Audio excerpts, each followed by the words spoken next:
नमस्कार, मैं हूं आपके साथ अंकिता पाल। बुलेटिन की शुरुआत करते हैं। सीएम पुष्कर सिंह धामी लगातार दिल्ली में रैलियां कर रहे हैं, साथ ही दिल्ली की जनता को संबोधित भी कर रहे हैं। बीजेपी की दावा यह भी कर रही है कि इस बार दिल्ली की जनता बदलाव लाएगी और बीजेपी की सरकार बनेगी। और आपको बताते चले कि इस पर कैबिनेट मंत्री सौरभ बहुगुणा का भी कहना है कि दिल्ली की जनता ने पिछले 12 सालों में केजरीवाल के नाटक को झेला है और बहुत सहा है।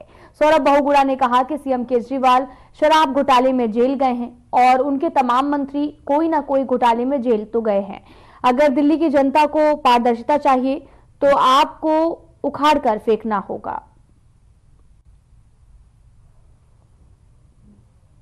आपको बताते चले कि सीएम धामी दिल्ली में तमाम तरह की रैलियां कर रहे हैं और लगातार जनता के बीच जाकर वोट देने की अपील भी कर रहे हैं। साथ ही कैबिनेट मंत्री ने मीडिया से भी बात की है और साथ ही उन्होंने कहा कि इस बार दिल्ली में बदलाव देखने को मिलेगा।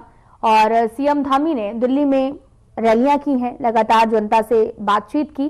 उन्होंने ये भी कहा कि बीजेपी इस बार जीत दर्ज कराएगी।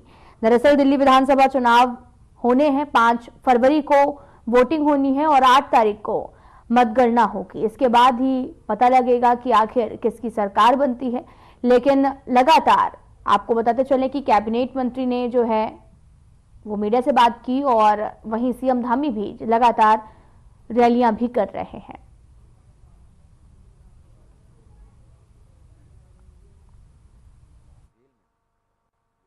ज़रूर आना चाहिए। देखिए, दिल्ली की जनता ने पिछले 12 साल से केजरीवाल जी के नाटक को झेला है। केजरीवाल जी के किस तरीके से एक प्रदेश का मुख्यमंत्री जेल में लिकर घोटाले में, शराब घोटाले में गया, उनके उप मुख्यमंत्री जेल में थे, उनके कई मंत्री जेल में रहे घोटालों में।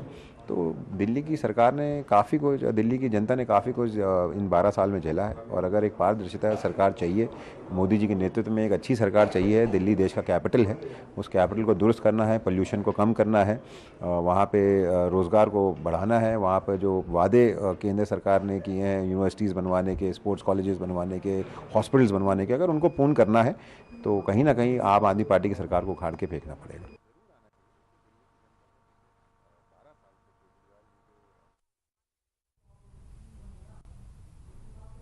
उत्तराखंड में इस बार गन्ने की फसलों में रेड रॉट नामक फंगस लगने के कारण गन्ना किसानों और गन्ना विभागों को जो है वो काफी नुकसान हुआ है। और आपको पता चले कि इसी के साथ में चीनी मिलों को भी काफी नुकसान झेलना पड़ रहा है। ऐसे में अगले पराई सत्र में ये नुकसान आगे ना हो, उसको लेकर कैबिनेट मंत्री सौरभ बहुगुणा ने अधिकारियों के साथ में बैठक की है।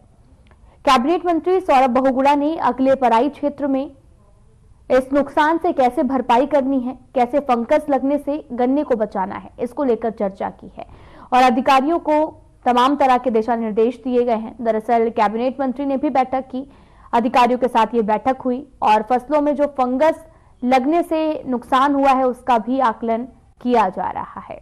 आपको बताते चलें कि गन्ना विभाग को भी तमाम तरह की परेशानियां हो रही हैं। दरअसल गन्ने में फंगस लग रहा है जिससे तमाम तरह की परेशानियां जो हैं वो किसानों को झेलनी पड़ रही हैं।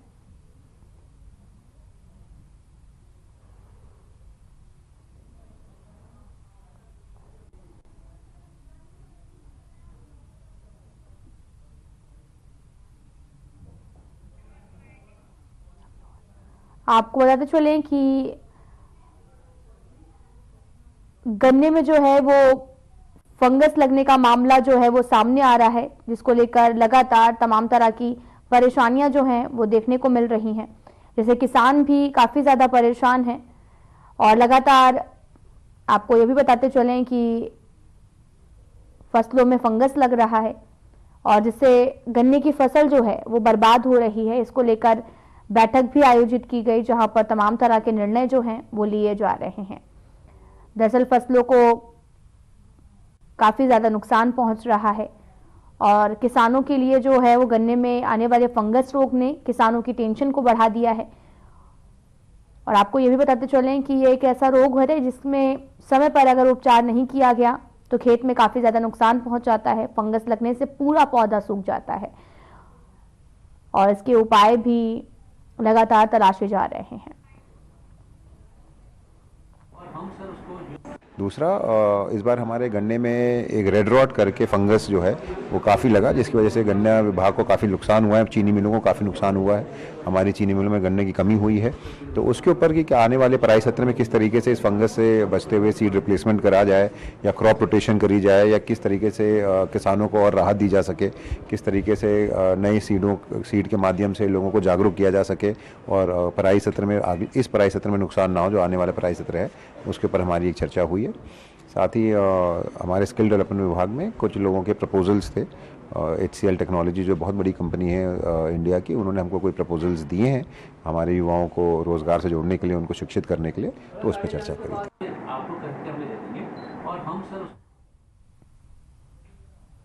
मामला उत्तराखंड की राजधानी देहरादून का है, जहां पर खाकी के भेष में बड़ी रकम को ठिकाने लगाया जा रहा था। साथ ही आपको यह भी बताते चले कि थाने में पहुंचे यशपाल सिंह नाम के व्यक्ति ने अपनी शिकायत दर्ज करवाई कि वो प्रॉपर्टी का काम करता है और कुछ समय पहले उसकी मुलाकात कुंदन नेगी, जो कि चमोली जिले का रहने वाला है, उससे हुई थी। कुंदन ने जानकारी दी उसके परिचित राजेश रावत, राजेश चौहान और राजकुमार चौहान, जो मूल रूप से मोरी उत्तरकाशी जिले के रहने वाले हैं, उनके पास लगभग $20,000 हैं, जिन्हें वो कम दाम में बदलवाना चाहते हैं। कुंदन ने शिकायतकर्ता को विश्वास में लेते हुए डॉलर का सौदा करीब 8 लाख रुपए में तय किया। इसके बाद कुंदन नेगी के कहने पर डॉलर का सौदा करने 7,50,000 में तय हो गया और वो पूरी रकम लेकर बालाजी मंदिर झाझरा के पास पहुंचे, जहां उन्हें राजेश रावत, राजेश चौहान, राजकुमार चौहान और एक अन्य व्यक्ति मिला। वहीं बातचीत के दौरान अचानक से वहां पर 2 व्यक्ति आ गए जो अपने आप को पुलिस वाला बताने लगे। उनमें से एक ने पुलिस की वर्दी पहनी थी तो एक सिविल ड्रेस में था। दोनों ने मौके पर मौजूद अन्य लोगों को डराया, उनके साथ मारपीट की, गाली गलौज करी और वहां से भगा दिया। वहीं इस दौरान दोनों व्यक्तियों द्वारा उन पैसों में से 2.5 लाख रुपए वापस दिए हैं। शिकायत के आधार पर तत्काल थाना प्रेमनगर में मुकदमा भी दर्ज किया गया है और इस घटना की गंभीरता को देखते हुए एसएसपी देहरादून अजय सिंह ने मामले का खुलासा करते हुए आरोपियों की गिरफ्तारी के सख्त निर्देश भी दिए हैं। लगातार मामले की जांच जारी है, जहां पर पूरा मामला देहरादून से सामने आया, जहां पर खाकी के भेष में बड़े घोटाले को अंजाम दिया जा रहा था। इस दौरान आपको बताते चलें कि खाकी के भेष में बड़े घोटाले को अंजाम दिया जा रहा था। रकम को ठिकाने भी लगाने की पूरा बंदोबस्त किया गया था और एसएसपी ने इस पूरे मामले की जानकारी भी साझा की। दरअसल ये पूरा मामला देहरादून से है, जहां पर पुलिस वाला बनके ठगी की घटना को अंजाम दिया जा रहा था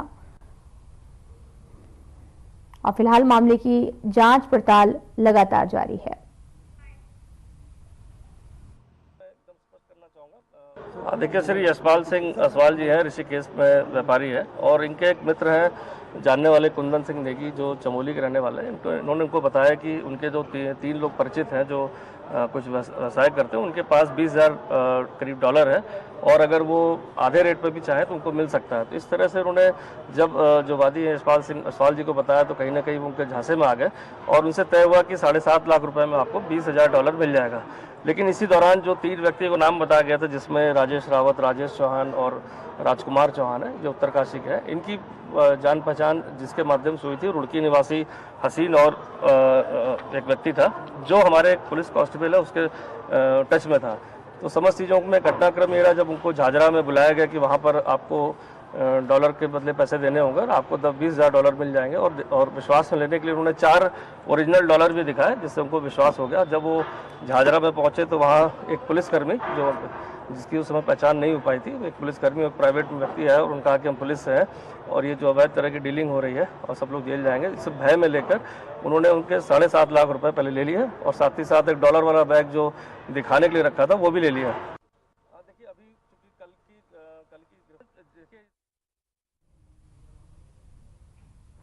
हरिद्वार के गुरुकुल क्षेत्र में चाइनीज मांझे की चपेट में आने से एक बाइक सवार की दर्दनाक मौत हो गई है। मृतक की पहचान सुलेख चंद निवासी बेगमपुर बहादुराबाद के रूप में हुई है। सुलेख चंद पंजाब में रेलवे में बतौर जेई कार्यरत थे और अपनी पत्नी अरुणा देवी को एम्स से दिखाकर लौट रहे थे। तभी रास्ते में अचानक से चाइनीज मांझा उनकी गर्दन में फंस गया, जिससे वे गंभीर रूप से घायल हो गए हैं। मौके पर पहुंची नगर निगम की टीम ने उन्हें तुरंत अस्पताल पहुंचाया है, लेकिन डॉक्टरों ने उन्हें मृत घोषित कर दिया। आपको बताते चले कि इस घटना ने एक बार फिर से चाइनीज मांझे के खतरे को उजागर कर दिया है। प्रशासन की लाख सख्ती के बावजूद भी ये घातक मांझा बाजार में खुलेआम बिक रहा है और लोगों की जानें भी ले रहा है। आपको बताते चले कि ये पूरा मामला जो है वो हरिद्वार से सामने आया है, जहां पर चाइनीज मांझे की चपेट में आने से एक की जान चली गई है और लगातार काफी सख्ती के बाद में भी चाइनीज मांझा खुलेआम बिक रहा है, जिससे मासूमों की जान भी जा रही है। आपको बताते चले कि रास्ते में गर्दन में फंस गया, इस दौरान एक व्यक्ति की जान भी चली गई है। पूरा मामला हरिद्वार से सामने आया है। चाइनीज मांझे ने एक की जान ले ली है और तमाम तरह के वादे भी किए जाते हैं, लेकिन उसके बाद भी चाइनीज मांझा खुलेआम बिक रहा है। हालांकि ये पहली बार नहीं है कि ऐसा मामला सामने आया हो, अक्सर ऐसे मामले जो हैं वो सामने आते रहते हैं। चाइनीज मांझे की बिक्री खुलेआम धड़ल्ले से जारी है।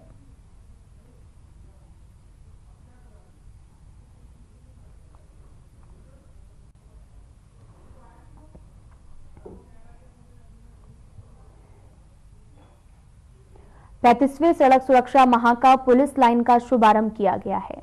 मौके पर सैकड़ों पुलिसकर्मी मौजूद रहे। साथ ही आपको यह भी बताते चलें कि पुलिस मॉडर्न स्कूल के छात्र छात्रा भी मौजूद हैं। आमजन को जागरूक करने हेतु रैली भी निकाली जा रही है। आपको बताते चलें कि 35वें सड़क सुरक्षा माह का शुभारंभ जो है वो किया गया और ट्रैफिक नियमों के बारे में जानकारी भी दी जा रही है। आपको बताते चले कि लगातार सड़क सुरक्षा माह मनाया जा रहा है, जिसमें लोगों को सड़क सुरक्षा के बारे में जागरूकता दी जा रही है।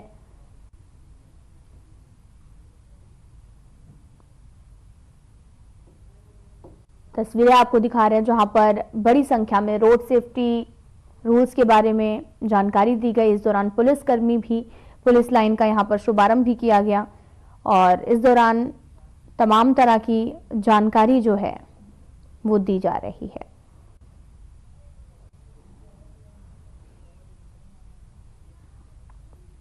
आपको बताते चले कि राष्ट्रीय सुरक्षा सप्ताह और सुरक्षा माह का जो है वो आरंभ किया गया। 35वें सड़क सुरक्षा माह का शुभारंभ हुआ। इस दौरान सड़क सुरक्षा के बारे में जागरूक किया गया।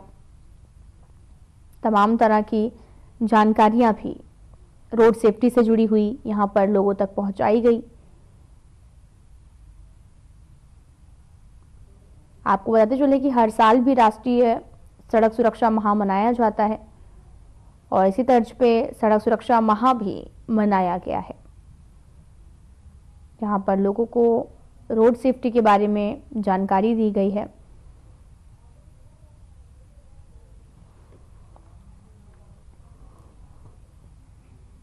पूरे देश में धूमधाम से बसंत पंचमी मनाई गई है। देहरादून में बिहारी महासभा ने इस मौके पर भव्य कार्यक्रम आयोजित किया, जिसमें लोगों ने बढ़ चढ़कर भाग लिया।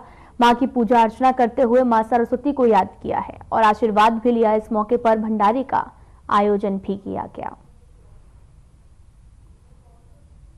आपको बताते चले कि बसंत पंचमी बड़े ही हर्षोल्लास के साथ में मनाया गया है। बिहारी महासभा की तरफ से आयोजन किया गया, जहां पर बड़ी संख्या में श्रद्धालु भी पहुंचे।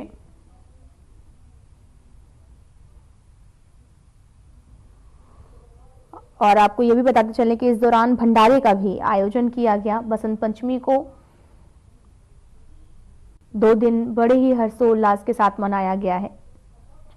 हिंदू पंचांग के अनुसार बसंत पंचमी का पर्व हर साल माघ महीने की शुक्ल पक्ष की पंचमी तिथि को मनाया जाता है और इसी दिन ब्रह्मा ने सृष्टि की रचना की थी, देवी सरस्वती प्रकट हुई थी। लेकिन इस बार जो बसंत पंचमी का त्यौहार है वो 2 दिनों तक मनाया गया और इस दौरान भंडारे का भी आयोजन किया गया। धूमधाम से बसंत पंचमी का त्यौहार मनाया गया है।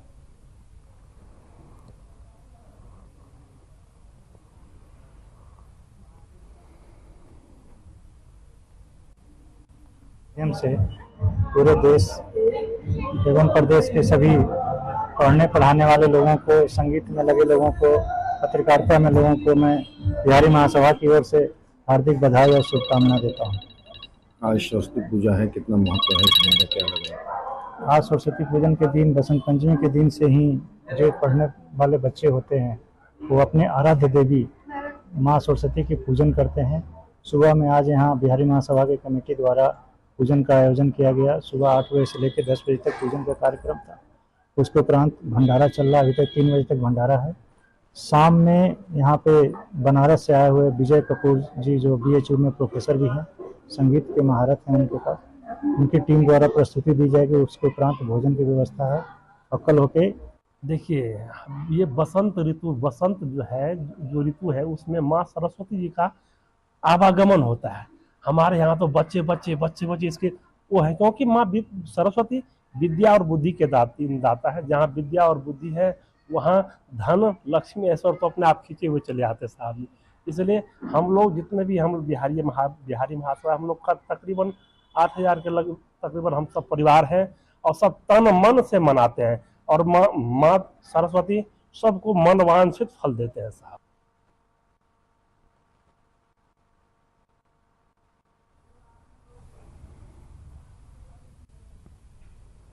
उत्तराखंड को इस बार 38वें नेशनल गेम्स की मेजबानी मिली है और इस नेशनल गेम्स में जहां उत्तराखंड के खिलाड़ी बेहतर प्रदर्शन कर रहे हैं, तो हल्द्वानी के इंदिरा गांधी स्पोर्ट कॉम्प्लेक्स में स्विमिंग प्रतियोगिता में उत्तराखंड के रहने वाले कुशाग रावत और प्रतिष्ठा डांगी ने दिल्ली और महाराष्ट्र के लिए पदक जीते हैं। रविवार को आयोजित हुए स्विमिंग प्रतियोगिता में दिल्ली के कुशाग रावत ने 400 मीटर फ्री स्टाइल स्विमिंग में गोल्ड मेडल जीता है।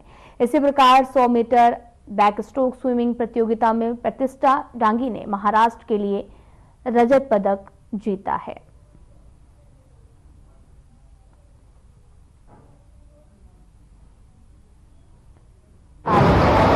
मैं महाराष्ट्र को रिप्रेजेंट करती हूँ और मैंने अभी रिले में जीता है 4x200 मिक्स्ड मेडली रिले और 200 बैक स्ट्रोक में सिल्वर जीता है और आज 100 बैक स्ट्रोक में सिल्वर जीता।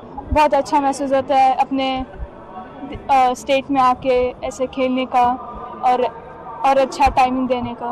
मैंने 400 मीटर फ्री स्टाइल में गोल्ड लिया है। बहुत अच्छा लग रहा है। Like coming to this meet we didn't taper, so at this point of the season I am happy with the time I clock.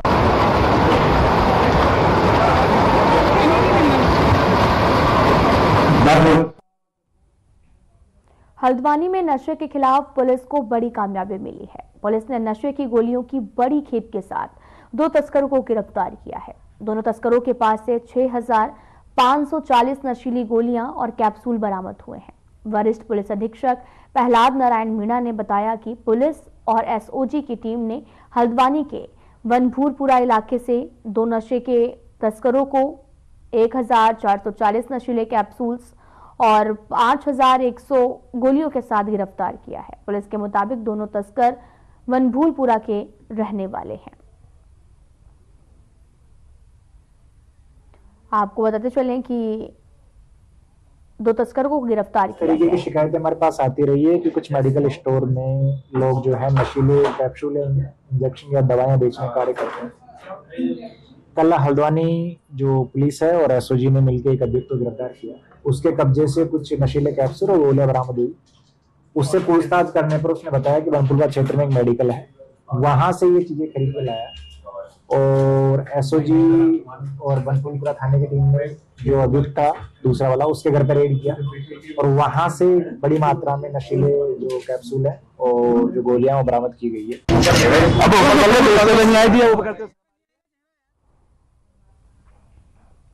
केंद्रीय बजट के बाद में अब धामी सरकार भी राज्य के बजट की तैयारियों में जुटी है। वहीं राज्य के बजट में केंद्र की झलक भी देखने को मिलेगी और इसके तहत में केंद्र की मोदी सरकार ने जिस प्रकार से गरीब, युवा, किसान और महिला सशक्तिकरण पर फोकस किया है, प्रदेश की धामी सरकार का बजट भी इन 4 बिंदुओं पर केंद्रित होने वाला है। इसके साथ ही राज्य गठन का रजत जयंती वर्ष होने की वजह से इस साल का बजट कई मायनों में खास रहने वाला है। वहीं राज्य के वित्त मंत्री प्रेमचंद अग्रवाल ने बताया कि राज्य का बजट जन कल्याण की अवधारणा पर आधारित होगा। सभी वर्गों से सुझाव भी लिए जा रहे हैं।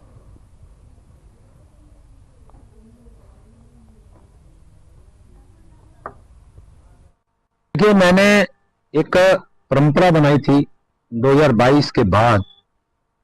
माननीय धामी जी के मार्गदर्शन में हम लोग जब बजट पेश करते हैं उससे पहले